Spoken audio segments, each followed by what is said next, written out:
nervous. Very, very dreadfully nervous I had been, and am. But why will you say that I am mad? The disease had sharpened my senses, not destroyed, not dulled them. Above all was a sense of hearing acute. I heard all things in the heaven and in the earth. I heard many things in hell. How then am I mad? Well, hearken and observe how healthily, how calmly I can tell you the whole story.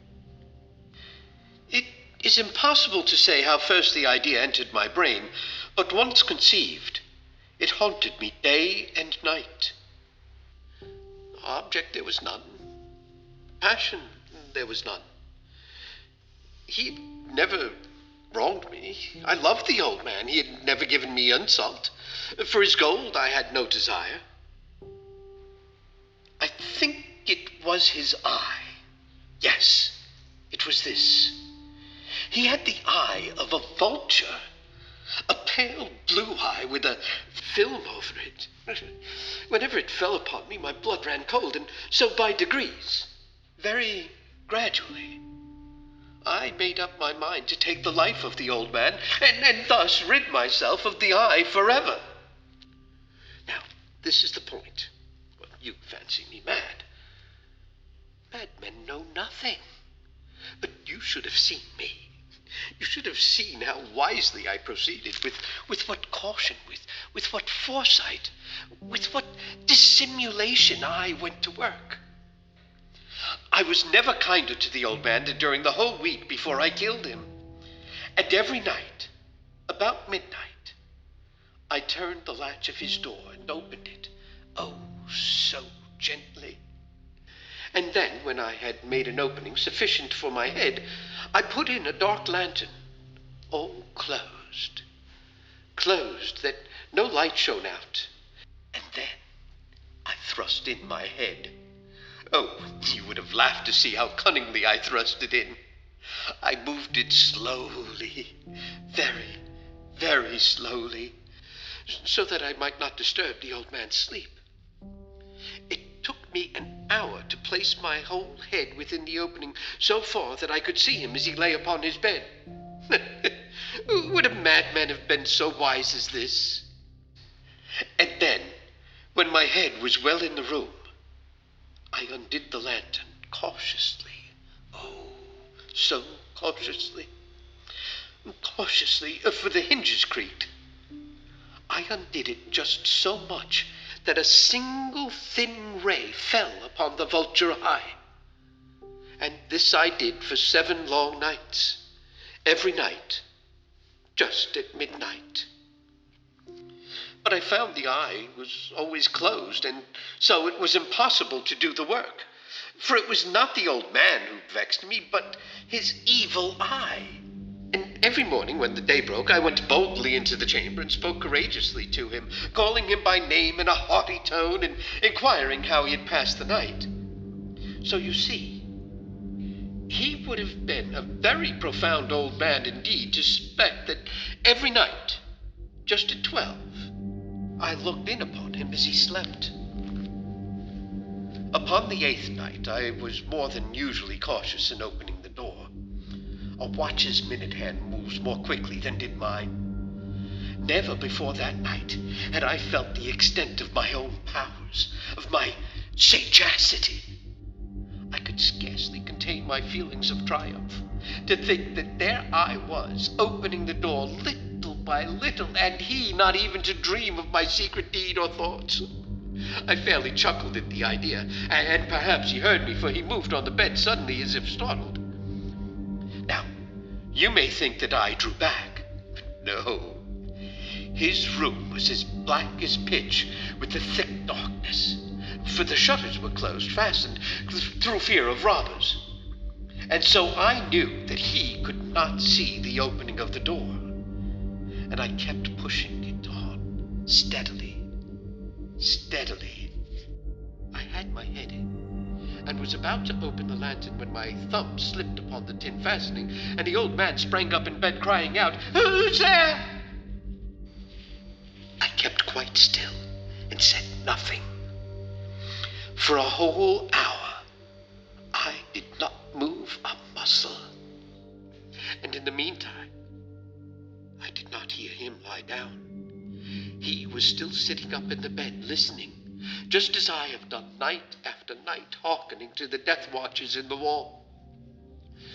Presently, I heard a slight groan, and I knew it was the groan of mortal terror. It was not a groan of pain or of grief, no, no. It was the low stifle sound that arises from the bottom of the soul when overcharged with awe. I knew the sound well. Many a night, just at midnight, when all the world slept, it has welled up from my own bosom, deepening with its dreadful echo the terrors that distracted me. I say I knew it well. I knew what the old man felt and pitied him, although I chuckled at heart. I knew that he had been lying awake ever since the first slight noise, when he had turned in the bed. His fears had been ever since growing upon him. He had been trying to fancy them causeless, but could not. He had been saying to himself, "It is nothing but the wind in the chimney. It is only a mouse crossing the floor.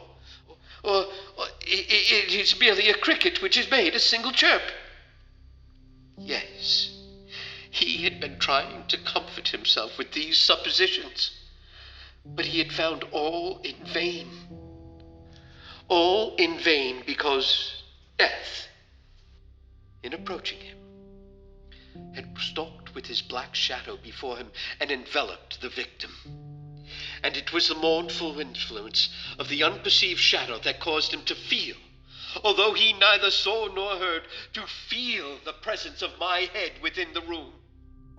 When I had waited a long time, very patiently, without hearing him lie down, I resolved to open a very, very little crevice in the lantern. So I opened it. You cannot imagine how stealthily, until at length a simple dim ray, like the thread of a spider, shot from out the crevice and fell upon the vulture eye. It was open, wide open, and I grew furious as I gazed upon it. I saw it with perfect distinctness, all a dull blue, with a hideous veil over it that chilled the very marrow in my bones. But I could see nothing else of the old man's face or person, for I had directed the ray as if by instinct, precisely upon the damned spot. And have I not told you that what you mistake for madness is but over-acuteness of the sense?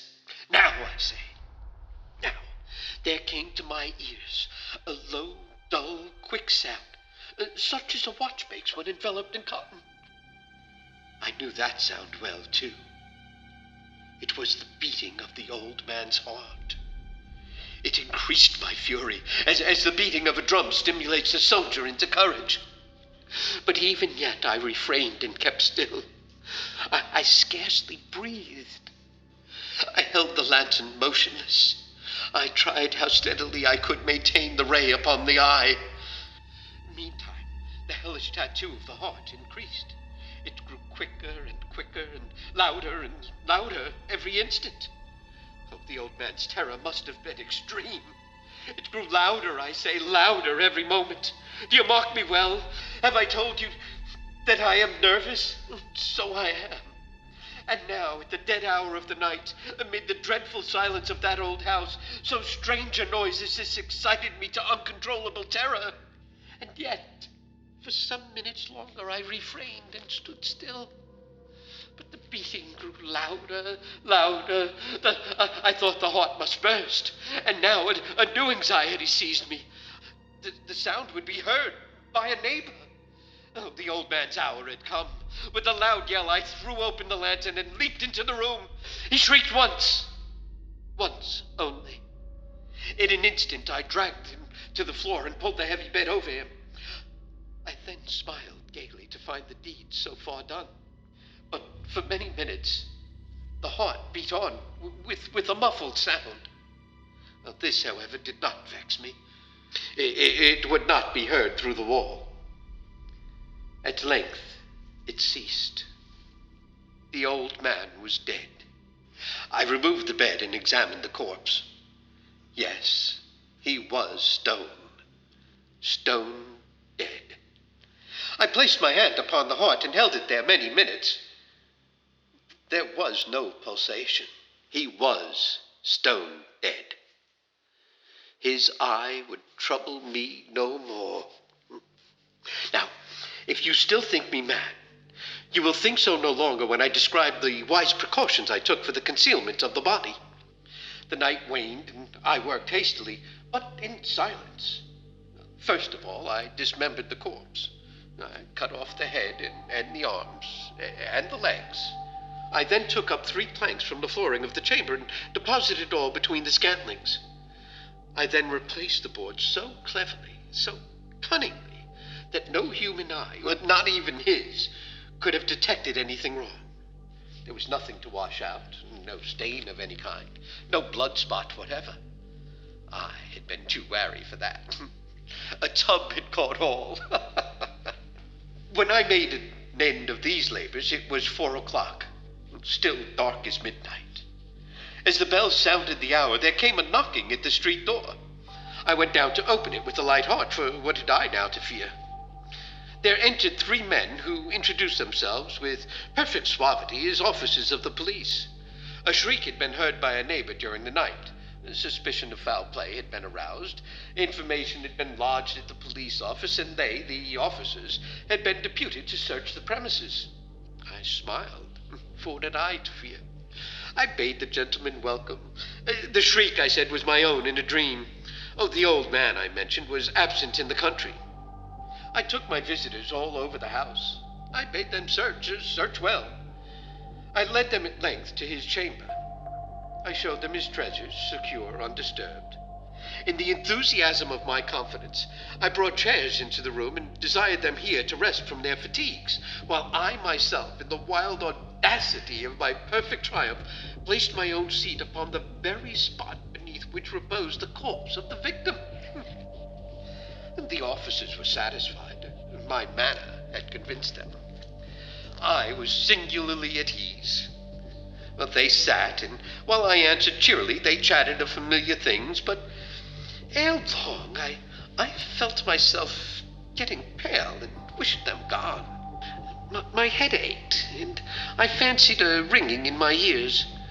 But still they sat and still chatted. The ringing became more distinct. It continued and became more distinct. Well, I talked more freely to get rid of the feeling, until at length I found that the noise was not within my ears. No doubt I grew very pale, but I talked more fluently and with a heightened voice, yet the sound increased. And what could I do? It was a low, dull, quick sound, much such a sound as a clock makes when enveloped in cotton. I gasped for breath, and yet the officers heard it not. I talked more quickly, more vehemently, but the noise steadily increased. I arose and argued about trifles in a high key and with violent gesticulations, but the noise steadily increased. Why would they not be gone? I paced the floor to and fro with heavy strides, as if excited to fury by the observations of the men, but the noise steadily increased. Oh, God, what could I do? I foamed, I raved, I swore. I swung the chair upon which I had been sitting and grated it upon the boards, but the noise arose over all and continually increased. It grew louder, louder, louder, and still the men chatted pleasantly and smiled. Was it possible they heard not? Oh, mighty God, no. No, they heard. They suspected. They knew. They were making a mockery of my horror. This I thought and this I think. Oh, but anything was better than this agony. Anything was more tolerable than this derision. I could bear those hypocritical smiles no longer. I felt that I must scream or die. And now again, oh, louder, louder, louder, louder, louder. Villains, I shrieked. Dissemble no more. I admit the deed. Tear up the planks here. It is the beating of his hideous heart.